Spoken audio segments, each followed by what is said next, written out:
Hello, we've just been working on this casework of this piano, perfecting it, and now there's a space around it, so I thought you could see the whole piano. I've got a video of this piano already, so I won't be very long on this, but just in the other video you'll have seen that music had made scratches on the side panels here. By the way, the side panels pushed forward because they originally were used, the idea of that was to put candlesticks on, and Bluthner's have this system, and some other makes do as well, where you could put the candlesticks on here and it shines onto the music.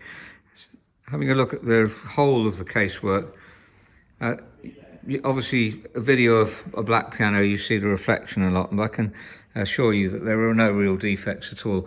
It's almost as pristine as when we first sold it, I think about 10 years ago if I remember rightly, and it's just come back in.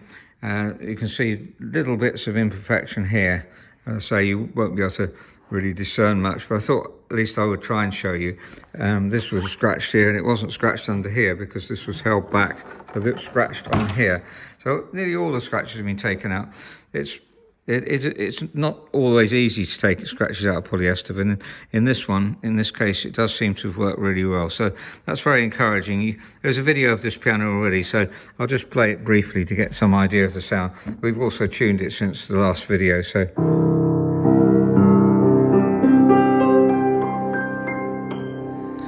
That's as beautiful as you can get, and fully restored Bluthner.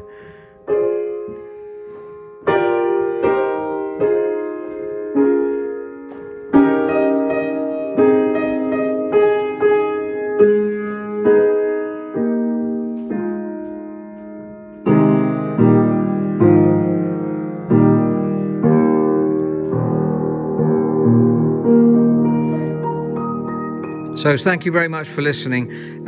I'll put a link at the bottom to the original video I made when the piano first came in.